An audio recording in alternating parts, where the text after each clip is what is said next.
Good morning. Today we're going to be reading The Oldest Student, How Mary Walker Learned to Read. This is by Rita Lorraine Hubbard and Caldecott Honor winner Oj Mora. And this is based on a true story. Okay, so whenever young Mary Walker was tired, she would shield her eyes from the sun and watch the swallow-tailed kites dip and soar above the trees. That must be what it's like to be free, she thought.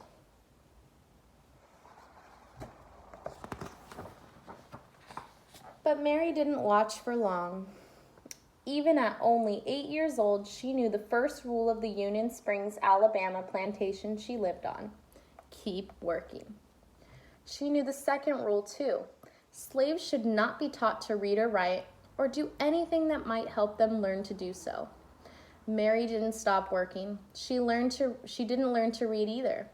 But at the end of each long day picking cotton, toting water to Papa and the other slaves who chopped wood for the train tracks, or helping Mama clean the big house, she would lie in her little bed next to the crumbling fireplace and think about those birds. When I'm free, I'll go where I want and rest when I want, and I'll learn to read too.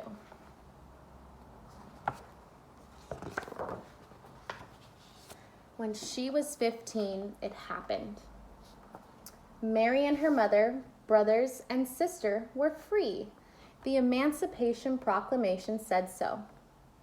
What it didn't say was how a family with nothing except the tattered garments on their backs could find food, clothes, and a place to sleep.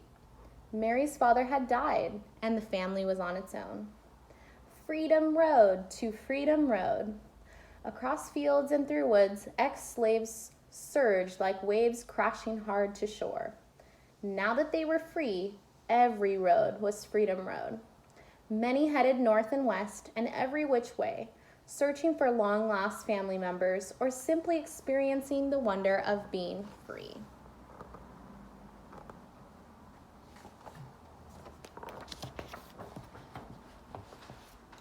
Others, like Mary, chose to stay in the South. An organization called the Freedmen's Bureau helped those who stayed to find shelter on abandoned Confederate land. Mary and her family settled in a one-room cabin, and the next few years she worked alongside her mama to help her and her siblings. 7 days a week, she churned butter, cleaned houses, and cared for the other folks' children. The hours were long, and if Mary was thirsty or hungry or needed to use the outhouse, she had to wait until she got home. At week's end, she would offer Mama the one lonely quarter she had earned.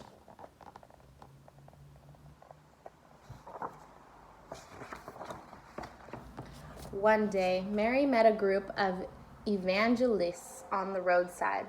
A woman with soft wrinkles in her kindly face placed a big, beautiful Bible in Mary's hands and told her, "Your civil rights are in these pages." Mary didn't know what civil rights were. She only knew that top to bottom, front to back, that book was filled with words. "I'm going to learn to read those words," she vowed, but not today. Today there was work to be done. And tomorrow, too. When Mary got married, she and her husband worked as sharecroppers, renting someone else's house, using someone else's tools, and planting someone else's seeds to farm land they would never own. After they harvest the crops, almost all of the money they earned went to pay for the housing, tool, and seed costs. Mary was 20 years old when her first son was born. She opened her Bible and marveled at the squiggles inside. There had been no time to learn to read. A friend wrote Mary's son's birth date in the Bible, August 26, 1869. Then Mary dropped a pen into an inkwell and made her mark beside it. Not a letter, not a name, just a mark. It was the best she could do.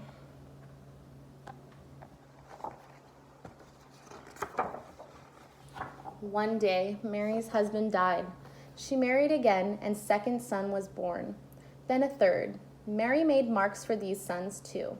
Now she had 3 growing boys. More money. That's what we need, Mary thought. But the only other jobs available to black women were as maids or nannies or cooks. The hours were long, with only half a day off on Saturdays, and like sharecropping, they didn't pay much. Mary sighed. Words would have to wait. For the next 4 decades, Mary sharecropped and did odd jobs to help support her family.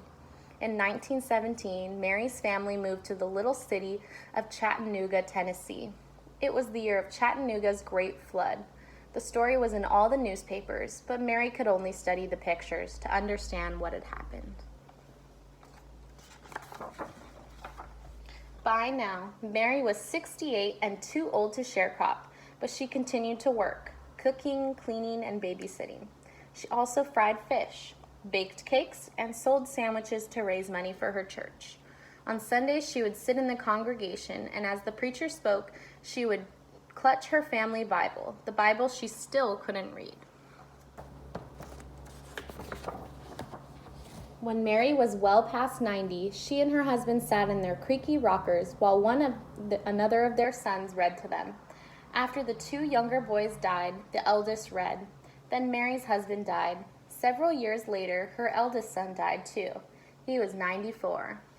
Mary had outlived her entire family.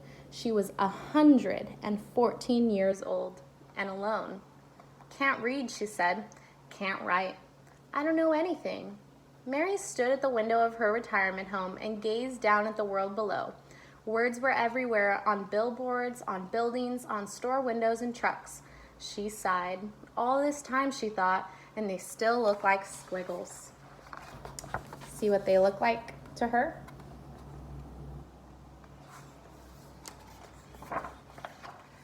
Mary had heard about a new reading class held in her building. She pursed her lips. No more waiting, she decided. Time to learn. Out of her apartment into an elevator and down to the lobby she went.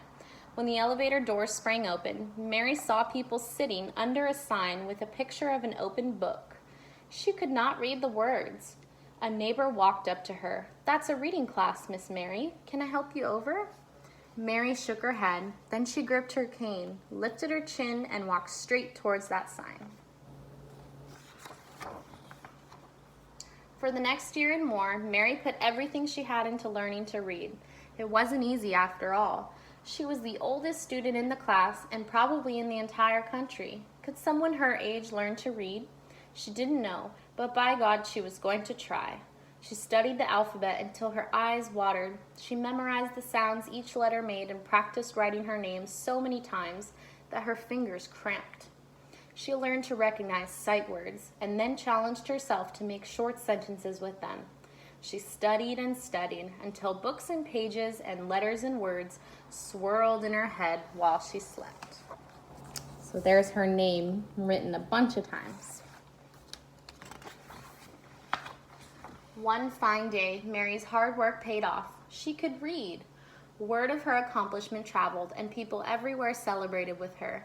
Chattanooga's mayor, newspaper journalists across the country, and a man from the U.S. Department of Education who said, "Mrs. Mary Walker, I pronounce you the nation's oldest student."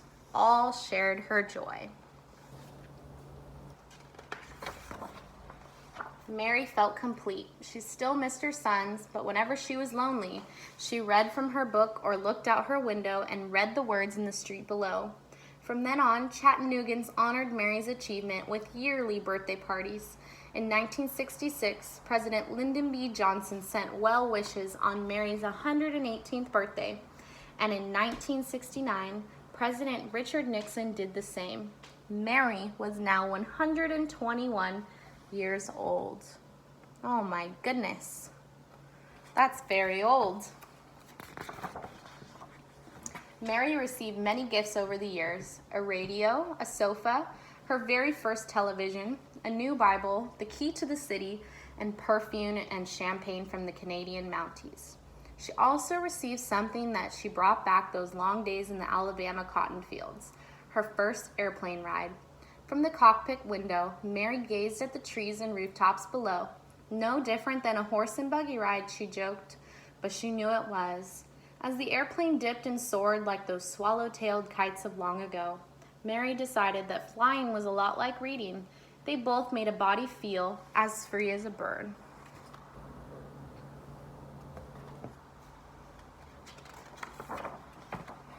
Each year before her birthday celebration came to an end, someone would whisper, "Let's listen to Miss Mary." The shuffling and movement would fade away until not a sound was heard. Then Mary would stand on her old legs, clear her old throat, and read from her Bible or her school book in a voice that was clear and strong. When she finished, she would gently close her book and say, "You're never too old to learn." And that's the end. So what I'd like you to do is I'd like you to comment below what you think the lesson behind this story was. Why did the author write this story about a really old woman who learned to read? Go ahead and comment below what you think this story is about.